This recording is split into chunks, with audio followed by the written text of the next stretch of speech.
This is Global Tennessee, news, analysis, and commentary from the Tennessee World Affairs Council in Nashville. Global Tennessee is produced in association with the Center for International Business at Belmont University and the International Business Council of the Nashville Area Chamber of Commerce. The World Affairs Council is a nonpartisan, nonprofit educational association, and the views expressed on Global Tennessee are those of the participants.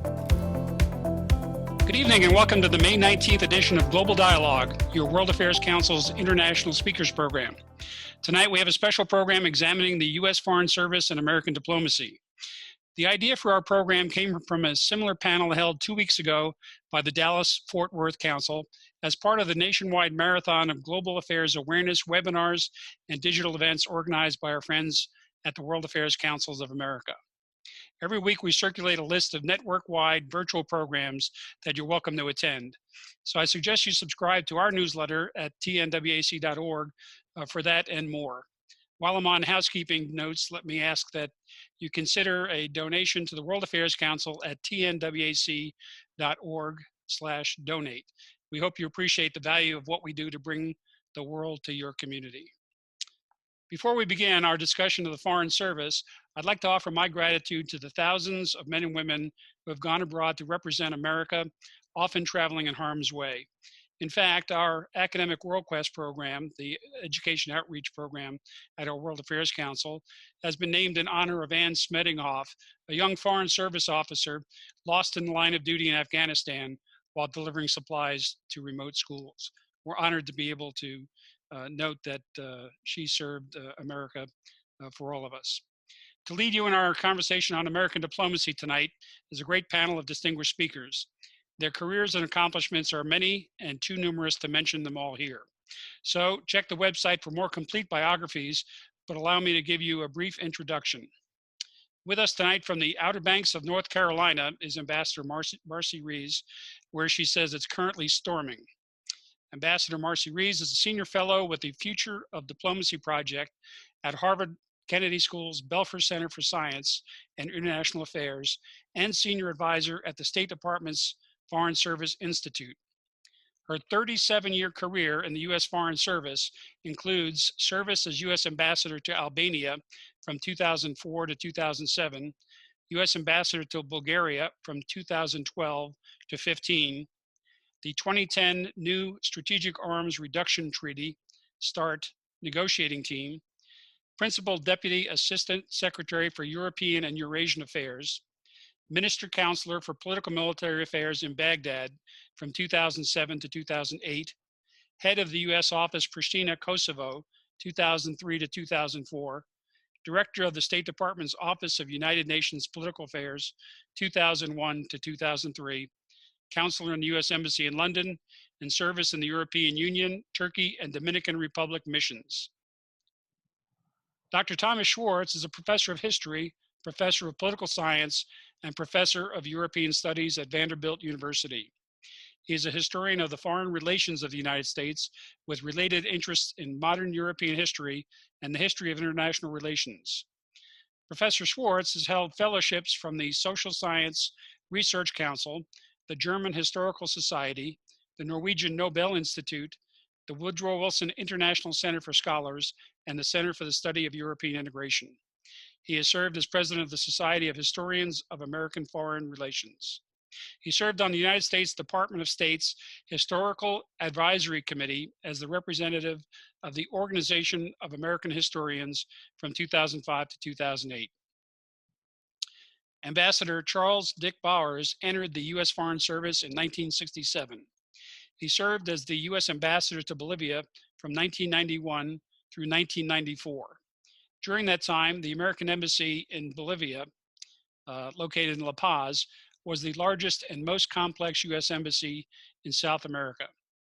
Ambassador Bowers grew up in the San Francisco Bay Area and attended the University of California, Berkeley. From 1961 to 1964, he served in the U.S. Army as a Russian linguist in West Berlin at the height of the Cold War.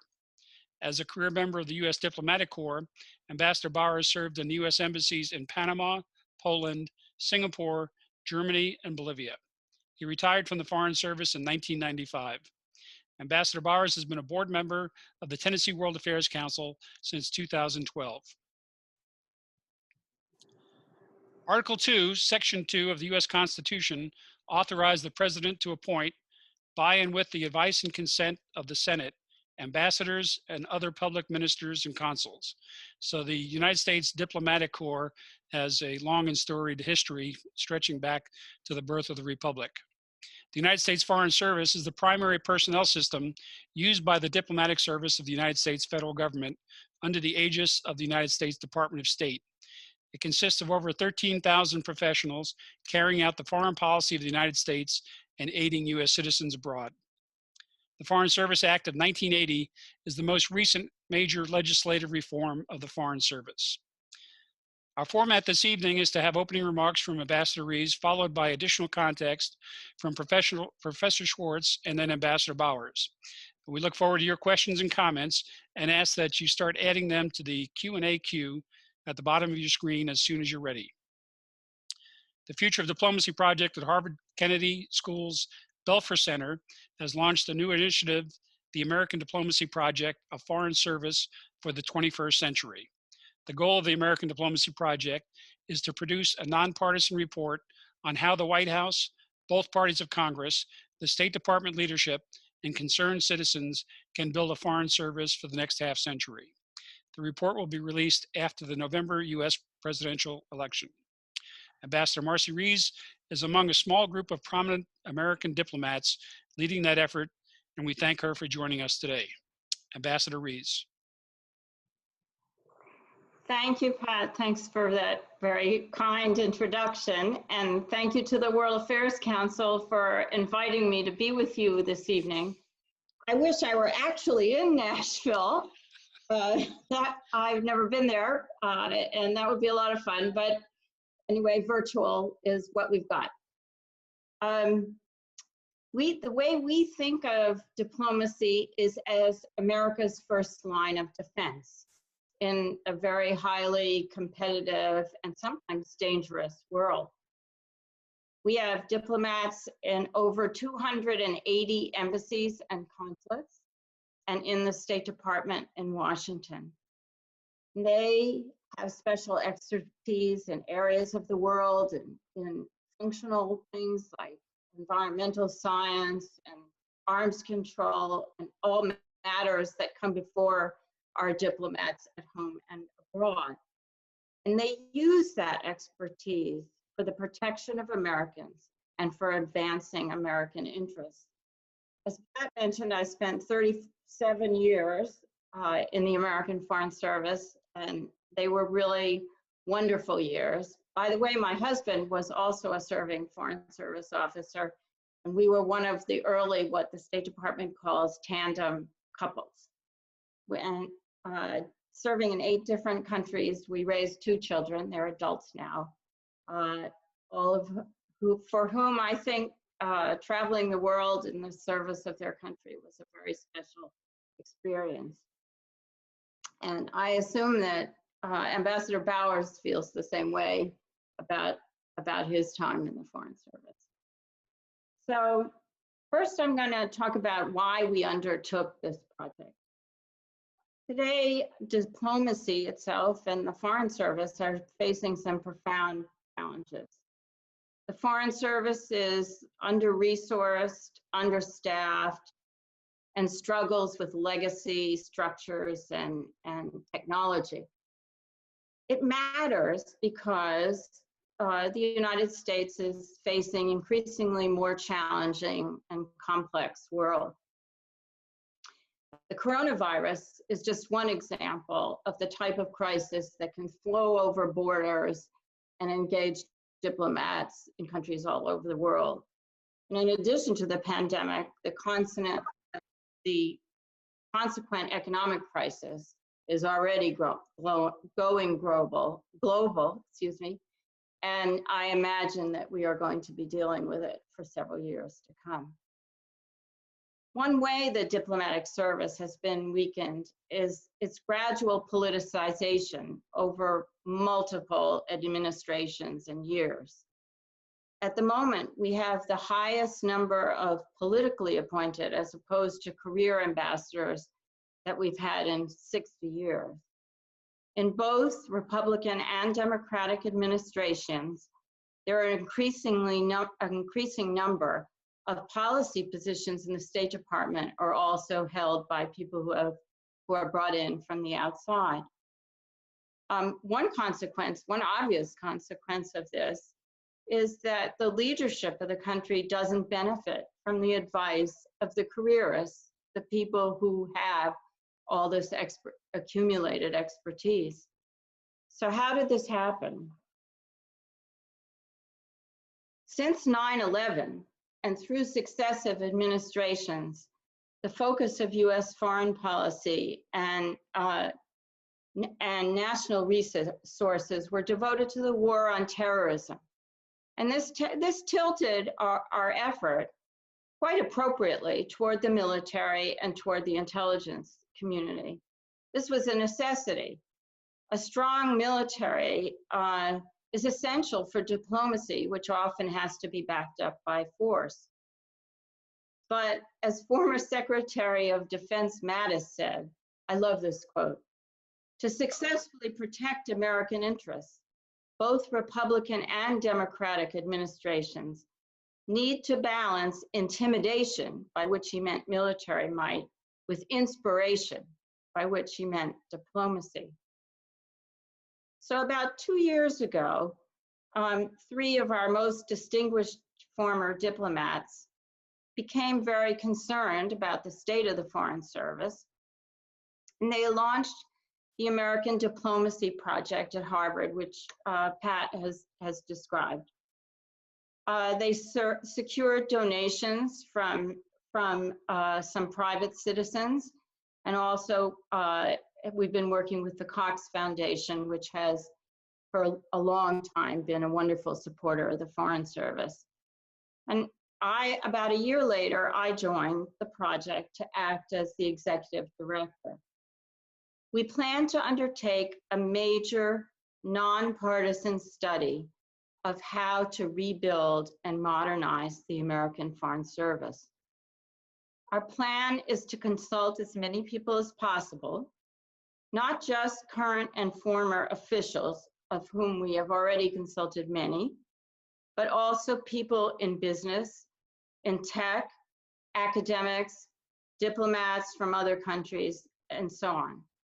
But the idea is to cast the net wide and eventually to produce a report which will have some specific recommendations of how to rebuild and modernize the Foreign Service.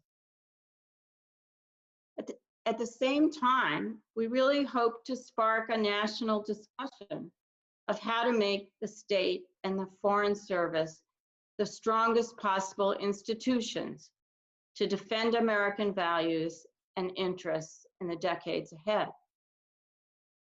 The goal is a report with practical, achievable recommendations to give our diplomats the capabilities, the skills, and the resources that they need in today's world. Well, we know we have to be thinking in bold terms. One of the first things we did was to look at the history of America's diplomatic service. And I don't want to step on Professor Schwartz here, but I will say that what we learned was that our service has undertaken its biggest changes in response to world events.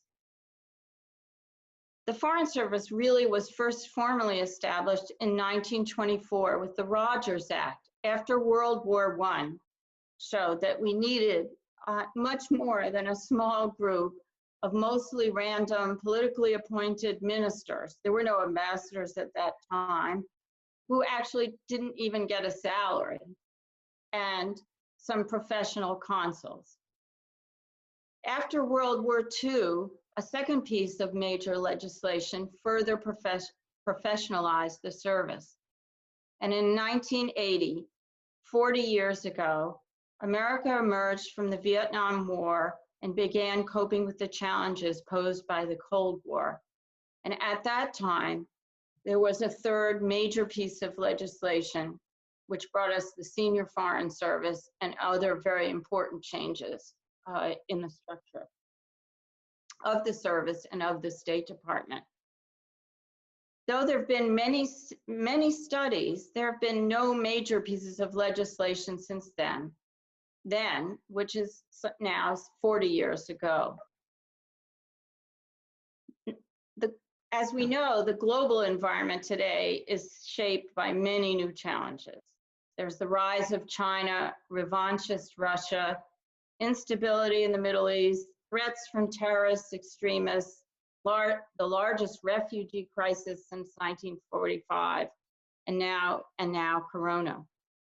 And because of these changes in the geopolitical situation, but also new threats, cyber, climate change, and even new frontiers, the Arctic, space, we need to think strategically about how to give the United States the best possible diplomatic representation. So our project has 3 phases. The first is research and gathering of information. Second would be reflection on what we've learned. And finally, writing and releasing our report, which I mentioned will be nonpartisan and will be sometime after the election in November.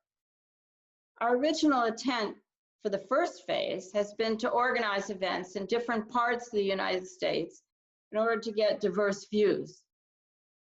Tech, in a way, makes that easier. We've had 6 workshops and 2 town hall style meetings so far, one in Dallas, as was mentioned, and now in Nashville. The results have really exceeded expectations. Many interesting questions and ideas.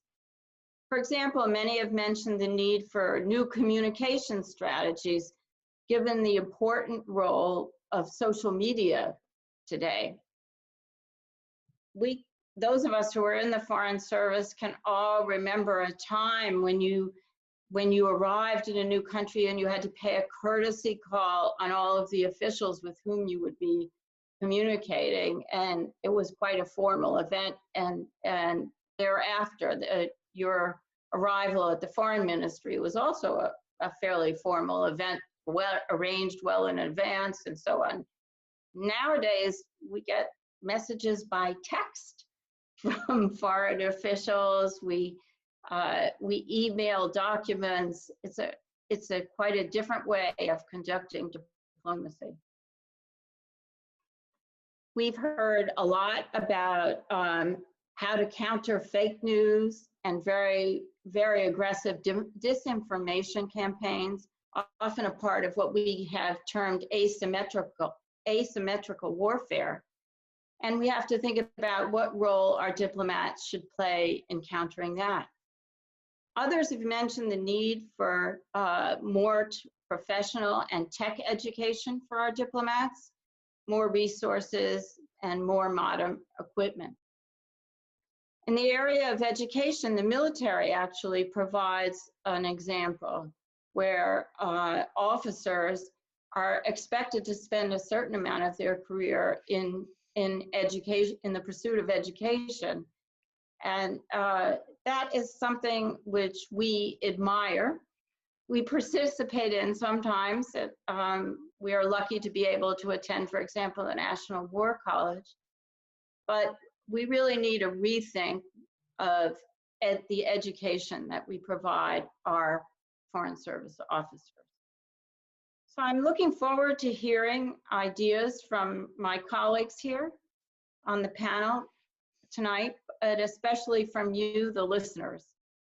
The World Affairs Councils present a wonderful opportunity for us to engage with citizens outside of Washington, D.C., who are knowledgeable about and interested in foreign policy. And so I'm very interested to hear your ideas and views. I appreciate very much this opportunity to be with you this evening, and I look forward to our conversation. Thank you, Ambassador. We appreciate your comments and your being with us tonight. Next, we're going to move on to Dr. Thomas-Schwartz, and And Professor Schwartz, I failed to mention in the introductions that we have you to thank for moderating many terrific panels that we've held with Ambassador Chris Hill, Ambassador Samantha Power, and others. So we thank you for your service to the World Affairs Council in that capacity and tonight. Dr. Schwartz, the floor is yours. Thank you very much. I applaud this effort to discuss these issues. I want to, Pat's asked me to stay at 5 minutes, so I'm going to try to keep to that and suggest some historical perspective on some of what we're facing here. I wanted to start out by saying that in doing a little bit of background reading, one of the things that I'm struck with is a paradox in American history. On the one hand, the United States has been from its founding, and Pat mentioned that at the beginning, recognizing a need to connect with the rest of the world. Early on in our history, a lot of that had to do with wanting to trade with many other countries and believing that that would be a very good way to interact. This paradox of the need to do this with what is a chronic and frequent disdain for a professional core of diplomats that goes back deep in our history. And both a disdain and then also a unwillingness to fund adequately or to supply or to support adequately a professional foreign service. Some of that has to do with a certain anti-elitism in American history. Early in American history, there was this ideal of Republican simplicity, and one of our founding fathers, Thomas Jefferson, viewed professional diplomats and the displays connected to their work as the pest of peace in the world. Very dismissive toward professional diplomats, despite the fact that many of the founding fathers were very cosmopolitan and had spent time abroad and were very familiar. So that what the ambassador described as the professionalization of the Foreign Service that took place only after World War I does capture the fact that for most of the 19th century, things were a lot worse in terms of we had a lot more political. Most of the appointments abroad were political. We had some terrible diplomats. There were occasionally good ones, but some pretty awful political appointees. So that this is something that has to be kept in mind, that we didn't get our first ambassador appointed, and I actually wanted to check this. The first ambassador to be appointed to Britain wasn't until the 1890s, and even then we didn't have very much in the way of real diplomatic representation. And it was really World War I and the crisis that brought the United States to world leadership in the 1924 Rogers Act, creating a foreign service after World War I. And that foreign service had some quite distinguished members. One of them was George Kennan, particularly, who would be the intellect, or at least the person who defined American foreign policy after World War II with the containment doctrine. But again, after World War I, part of the interest with foreign service had to do with America's enormous economic power and the fact that the United States was so important economically to the rest of the world. And this is something also that has been raised about this rethinking of the professional of the foreign service today, is that it has to play a greater role in American trade and other issues as well. After World War II, of course, the Foreign Service would expand enormously. It didn't escape a great deal of suspicion. One should recall that Joe McCarthy took an axe to the Foreign Service, the striped pants diplomats, many of whom were seen as somehow disloyal. And so there was also a crisis there. Even though between 1940 and 1960, the Foreign Service or the State Department went from some 2,000 employees to almost 13,000, which is almost where it is today, or at least in some ways where it is today. There was, of course, a great work in the 1950s called The Ugly American, which was very critical of American Foreign Service and the idea that American Foreign Service didn't get out and know the people, and that it was an elitist corps that didn't really interact. And that brought real change in some ways to the State Department and to other concerns, and did bring a very, very talented and professional foreign service, which served very effectively during the Cold War. I want to keep to my 5 minutes, but I want to recall the fact that after the end of the Cold War, there was a similar phenomenon. The State Department actually put on a series of events around the country. I actually participated in one in Nashville in 1996, where they were trying to encourage interest in the Foreign Service in the State Department. They had suffered greatly in the aftermath of the end of the Cold War. There was actually a New York Times story that I remember because it appeared shortly before 9/11, which talked about the decline of the Foreign Service and the fact that young people did not want to join the Foreign Service, were going into private companies and the rest. 9/11 actually reversed that to a certain extent. It did lead to a recruitment by the Foreign Service, of course, much of that toward Iraq and Afghanistan eventually. But I do think now we're coming back to something that happened after the end of the Cold War, where the lack of a foreign policy consensus has led to a real crisis in thinking about the Foreign Service, as well as the problem of our own domestic politics and the concept of America first really being disdainful of diplomacy and the Foreign Service. And so I think the Harvard Project comes along at an extremely important time in our history, and hopefully will have an impact in its bipartisan character and the types of recommendations it will make. So I'll stop there. Well, that's terrific. It's awful tempting not to extend your remarks so we can hear more about the scoundrels of the 19th century. I'll be happy to give you a couple of minutes, Tom. You were getting very enthusiastic about that. I really want to hear the rest. I guess we'll have to enroll in your class at Vanderbilt for any of us who could get in. Good overview. Terrific. Well, we'll hand it off to Ambassador Dick Bowers, who is my co-host in the afternoon on Tuesdays. It's something we call the Global News Review, and he bowed out today to take the seat tonight. So we'll look forward to him being back. We haven't quite achieved the level of car talk commentators for those who are. We're working on it. So I'm not sure if you're click or clack, but go ahead, Dick. Well, I'm delighted to be here, Pat, and thank you for all that you do for the Tennessee World Affairs Council. I mean, if we have a spark plug that makes us limp along, Pat is it. And he puts these things together, and he gets old retired people like me to come out and try to talk a little bit about what's going on. I am a very proud retired career U.S. Foreign Service officer. My career was fascinating, interesting, fulfilling. There were ups and there were downs. It's very stressful to be a Foreign Service officer on families, because when you go abroad, the family most of the time goes with you. And so my kids grew up in foreign cultures and foreign languages, and they were enriched by that. And I kind of like to think that, you know, the Foreign Service is kind of like the neighborhood, where there's always somebody in the neighborhood that looks out for everybody else, and that is making sure that everything works right. We are in the world. We have to deal with the world, and there are forces out there that we cannot control by ourselves. And if nothing is more clear than the COVID-19 pandemic, the virus does not know any boundaries, and it will come and get you. The environmental issues that we will face, we will have to deal with. The political storms that are coming and going, such as populism and religious zealotry, we have to deal with these. We cannot seal ourselves off from the world. So the question for me is, how do we deal with them? And I like the National Football League analogy. We can put a sandlot scrub team of just pulling people in and say, oh, you got the big guy, you go play center, right? And you look like you're fast, go play an end.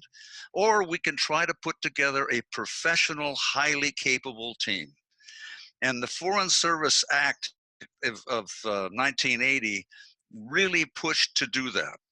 And it created a structure where we said, we have a number of things we have to do. We have to engage politically with these people around the world. We have to engage economically. How do we sell more Purdue chickens in China? How do we export cars to Mexico? Americans like to travel. Americans travel, sometimes get into trouble.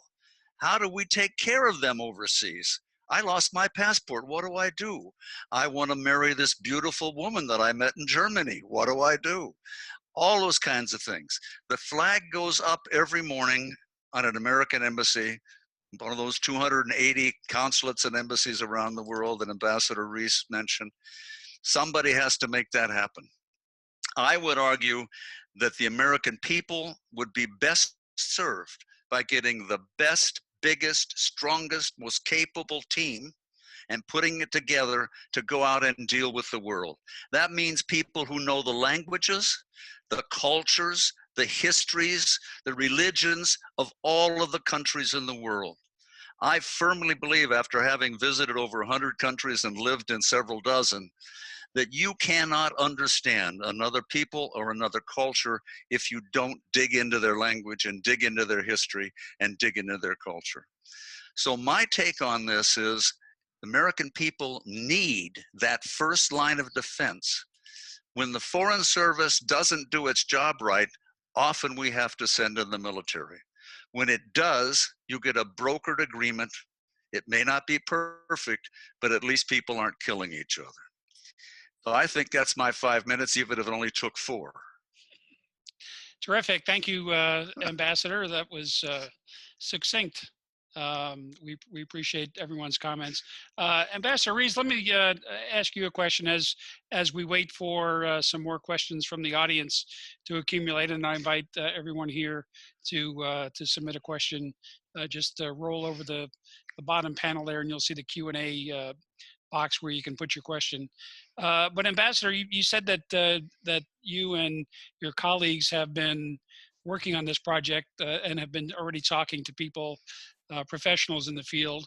What would you consider to be the top couple of issues that are foremost on people's mind? There's a host of things about the Foreign Service that I'm sure you're looking into in terms of recommendations for a Foreign Service for the next half century. But what are the top couple of concerns?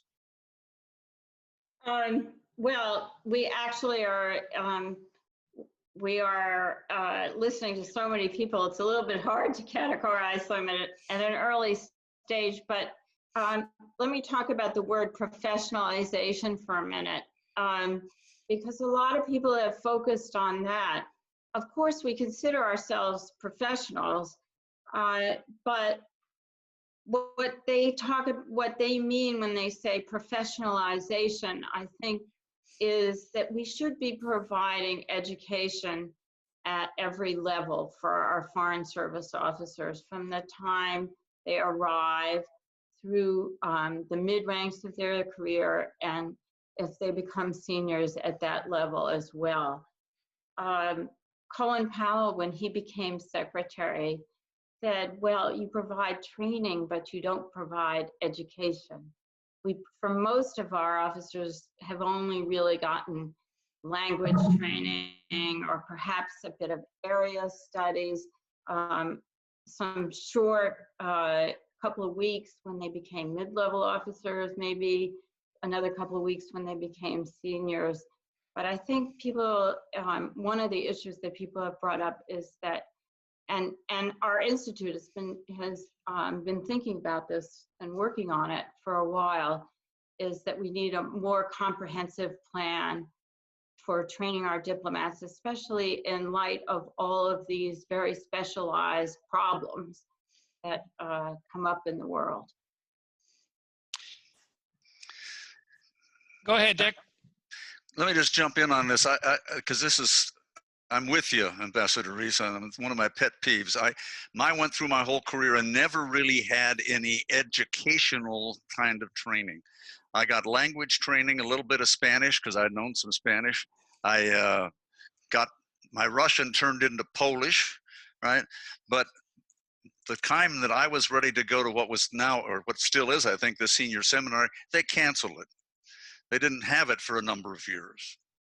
So we don't try and train nearly like the military does. And I don't see how we can rely on sort of sandlot teams, hoping that the person has the skills they need. And back to your point, Ambassador Ries, that some of the problems we're dealing with today are so highly technical and convoluted. We need to have people who are steeped in those kinds of issues to be able to deal with them. Who is the expert in the State Department on viruses? Do we have one? Should we have one? Right?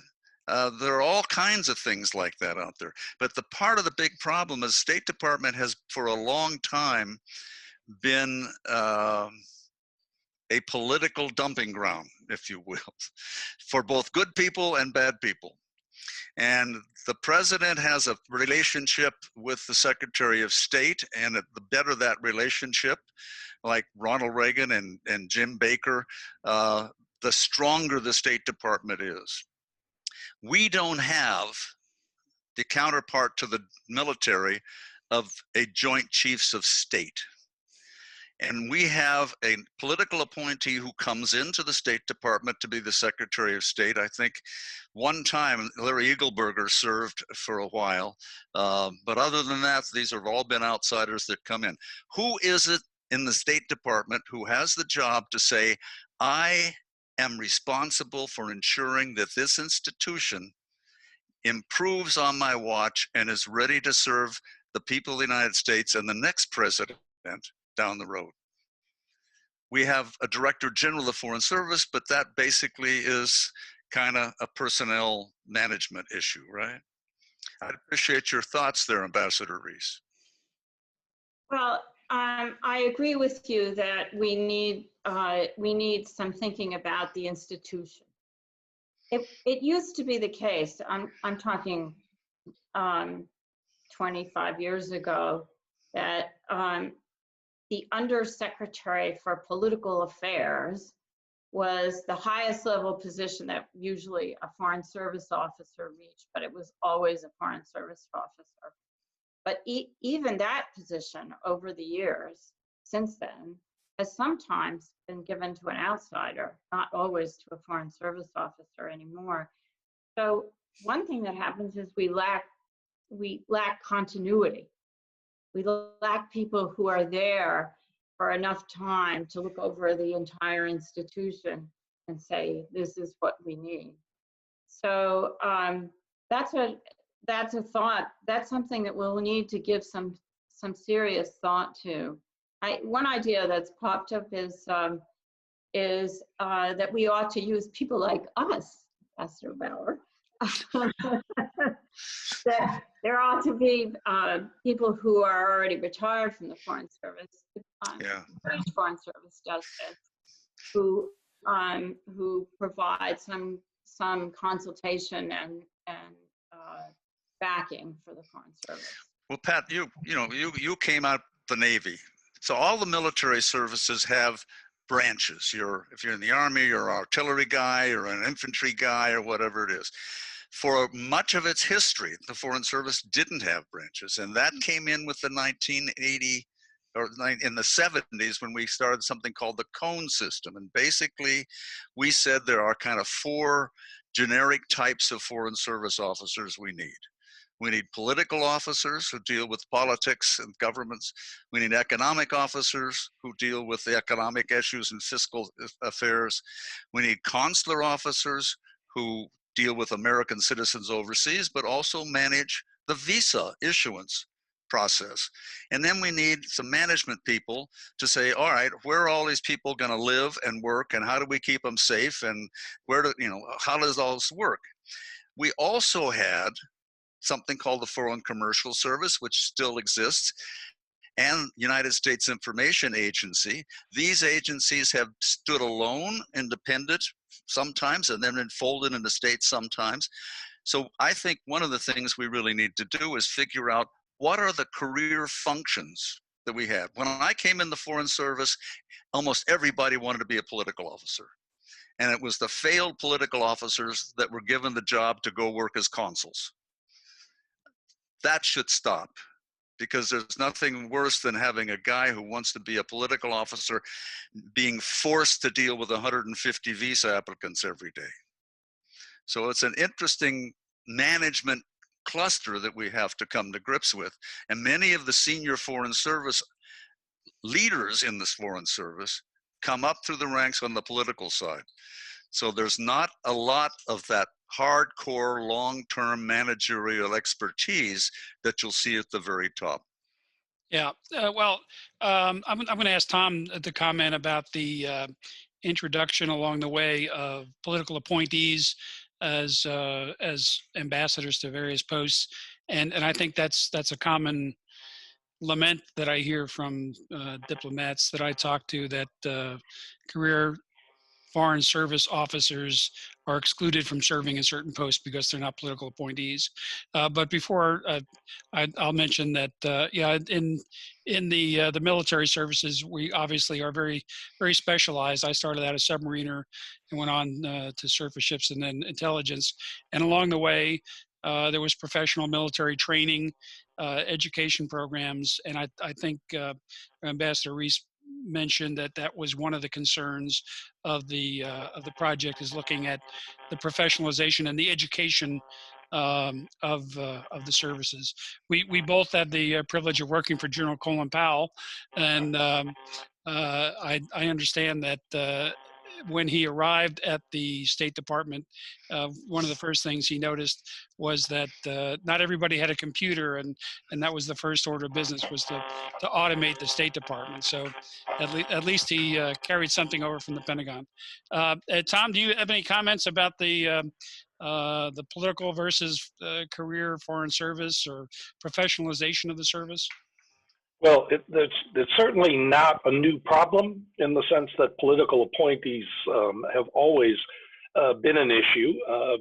It is part of the tension between presidents who want to put their own stamp on foreign policy and want to reward their supporters, and also want to carry out specific objectives against the State Department, which in some ways is kind of trying to be a more permanent representative of the United States, and has a less of a is less interested particularly in forwarding the political ambitions of each president as they come along. So there's an inherent tension, which has become much more acute in the post-Cold War years, and particularly in the last few years, as foreign policy has shifted radically between administrations.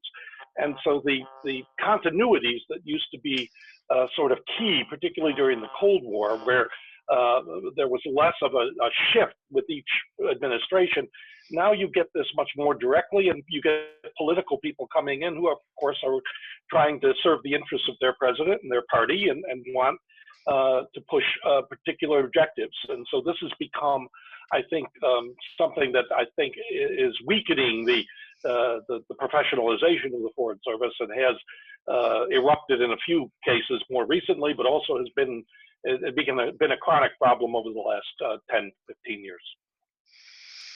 Let me shift to a question from Campbell Lehman, one of our academic WorldQuest students, who's a regular on our webinars. And thanks, Campbell, for your question. I mentioned the automation at the State Department, and her question is, do you think the effectiveness of diplomacy has been reduced since online communications became more prominent? And looking back at the Navy, we used to sail off with our orders to set forth, and we'd come back and report on, that this might be akin to the scoundrels of the 19th century, but in that time frame. And I suspect it was a similar experience among diplomats. They were sent off to the far corners of the earth, and they did what they were told to do. And now you have somebody looking over your shoulder. So Ambassador Ries, is that something that it's ubiquitous, and we have to live with it, but has diplomacy been watered down because the ship is being steered from foggy bottom? No, I don't think so, actually. By the way, we still do carry with us a letter from the President of the United States with our specific instructions. No, I think it just means that diplomacy moves faster.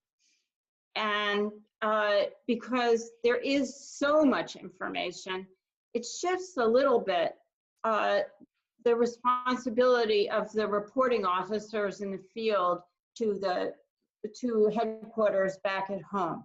Because headquarters back at home is getting all this information from television, from the internet, and so on. And so you don't have to report events as they happen because they are probably being reported faster than you can. But what Washington relies on our embassies for is putting whatever it is that is happening into context, in using their expertise, their knowledge of the language, the things that we've been talking about, to interpret what is happening and to provide Washington with some idea of what the impact is going to be on Americans and on the United States. And in the current situation, that just means that you have to take in more information and move faster. And it also means that you have to be able to use those tools yourself. If you're an ambassador these days, most ambassadors have a Facebook page and make videos to communicate, send text messages. And if you are not able to use all of those tools, you really can't effectively represent in today's world. For sure. And just as an aside, the WikiLeaks phenomenon, has that impacted diplomacy, the willingness to put on electronic paper the views of this or that ambassador back to the State Department? Or are people more concerned about security after WikiLeaks? Yes, of course. There is, and less likely to be as honest in writing as they would have been previously. Perhaps that occurred in the immediate aftermath. There was so much shock at what had happened, and there were specific consequences. But I think over time, I think everyone recognizes that you need to be able to tell Washington and your colleagues, you need to be able to give them that real-time, honest, frank, expert explanation of what's going on. And as you probably experienced in some of your other forums, we have fewer questions about the project on American diplomacy and questions about individuals' concerns about foreign service assignments and so forth. We have a question from Christopher Moritz, who is a Belmont MBA alum, and just so you know, Ambassador, our World Affairs Council is hosted at beautiful Belmont University, so we're thankful to them for their partnership with us. But Christopher has recently passed the Foreign Service Officer Assessment. He is waiting on a security clearance and the registry to get moving forward, and he asks if he should anticipate some process difficulties getting on board in view of COVID-19, the fiscal year changeover, and the presidential election. How do those things impact somebody getting into the pipeline? Well, first of all, congratulations, Christopher. You've come through a very demanding selection process, and you deserve kudos for that. Actually, we had some good news recently that there is going to be a new class of Foreign Service officers coming on board now very soon, and they will get some of their training virtually, but it's going to proceed as planned. So that is good news. And so I think if in the face of the coronavirus, our institution and our Foreign Service Institute are able to onboard a new class, then it's hard to think of any other obstacle that would keep them from doing it in the future. While his question was in the queue, I went back to him and asked if he had something about suggestions for the project, and he said he didn't yet have enough knowledge, but he did make the comment that he would like to see a plan that can survive 5 years in Washington, D.C. without getting changed. So there's that. We have a question from an anonymous attendee who asks, do you consider the oceans as part of the purview of the diplomatic corps? The oceans. Well, freedom of the seas is certainly a principle that we support. Yes, we consider the oceans to be part of environmental concerns, Law of the sea. law of the sea, fishing rights, very important. And so yes, I would say the seas, yes. Yeah, Pat, let me jump in on this. This is one of the State Department traditionally uses geography as one way to divide up its tasks. So you have a European bureau, you have a Latin America bureau, you have an Asian bureau, but they also have functional divisions. So there is a bureau in the State Department that worries about oceanographic affairs, right? And there are bureaus that worry about just economic affairs writ large in the world. So I think things coming down the road that the Foreign Service should be training young officers in. How do we deal with the coming water shortage around the world? How is that going to impact on the movement of people and war and conflict? What do we do about the whole cyber mess that's out there? What is the role of Facebook in trying to promote democracy in the world? So all these kinds of issues are things that we need to be projecting out, and I hope doing a better job than maybe we did in the past. Mm-hmm. For sure. One question from Jim Shepard, Chairman of the Tennessee World Affairs Council. Thanks, Jim. Ambassador Ries, he asks, given the impact of COVID-19 on employment prospects for recent college graduates, this may be an opportunity for the State Department to be more selective in attracting recruits. Does the State Department have a profile of the characteristics of successful new recruits? If so, how can the State Department identify and attract people with these characteristics into career Foreign Service roles? You know, one of the things that's really impressed me since I've been in the Foreign Service is the breadth of backgrounds and experiences that bring people to the Foreign Service. I'm told that the average entering age now is 30, and that hasn't changed too much over time. So that means that people have done various other things before they come in the Foreign Service. There's the classic group, people who have studied political science, and I fit in that category, and maybe have an advanced degree.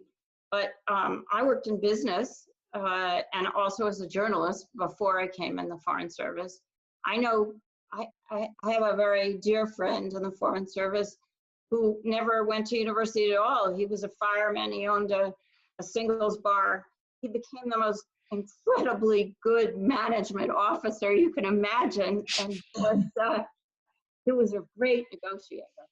So I think that people come from really all kinds of backgrounds, and one of the things we're thinking about is how we make the Foreign Service even more diverse, more reflective of our nation as a whole.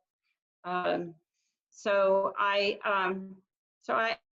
think it's possible that there will be, the numbers actually go up and down of the number of people who apply. It's right that after 9/11 there was a real surge in applications when people really felt that they wanted to do public service. And there's been quite a bit written about a recurrent, resurgent interest in public service now. So that may result in more applications, but we'll have to wait and see. Well, we're running along on time, and we'll break here shortly.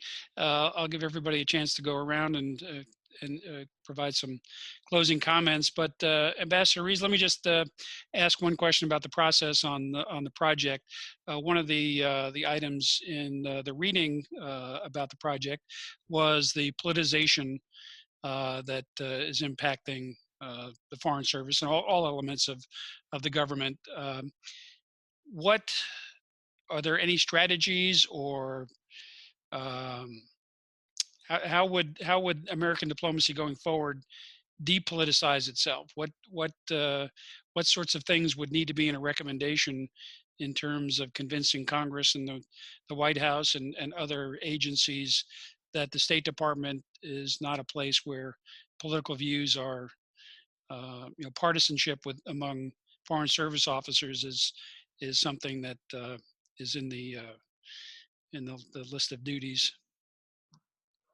I wanted to save the softball question for the end.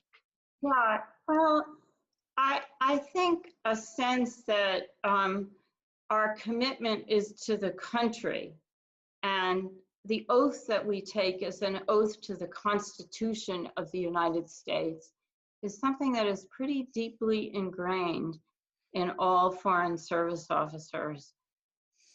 In 37 years, I think I've served under maybe 7 presidents, beginning with Jimmy Carter. I've been appointed ambassador, confirmed as an ambassador under 2 different presidents. I have hosted a Democratic and a Republican president at my post, and that is a normal experience for Foreign Service officers and for our ambassadors. And I think that that is something that is pretty deep in our DNA. And So among the rank and file, it's not that big of an issue. no, I don't think so. Okay, well, we're up against time here. I'd like to thank everybody for participating tonight, and maybe one last grilling of Tom and Dick, and then you can provide some closing comments if you'd like, Ambassador Ries. Tom, do you want to tell us what you'd like to leave us with? Well, I think the mission of the Harvard Project of revitalizing the Foreign Service, making it more representative of the United States, also is connected to sustaining domestic support for a active foreign policy. That's not an issue we really addressed tonight, but that is a concern.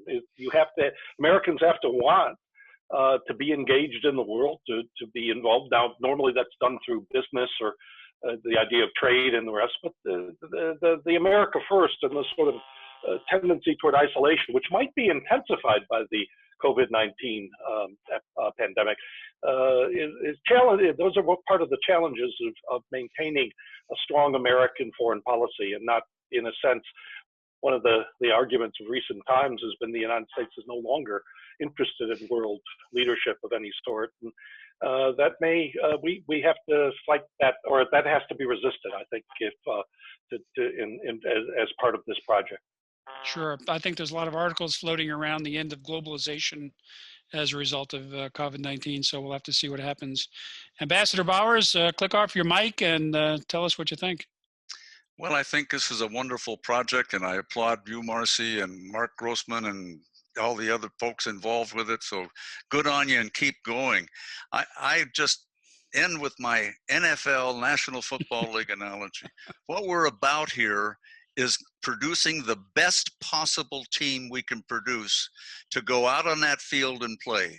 Whether we like it or not, we're going to have to play in this world. And we should have the most professional, most capable, most qualified team working together with all of the other elements of the U.S. government, like the military, fiscal policy, all those other things. So the game plan, foreign policy, comes later. This is, how do you put the team together? What kind of team do you have? And I applaud you, Marcie, and the rest of the team for doing that. So go get them. Well, Dick, thanks for that. Maybe we'll get the Tennessee Titans to sponsor our webinars from here on out. Ambassador Ries, the floor is yours once again. Well, first, let me thank you very much for this opportunity to speak with you this evening.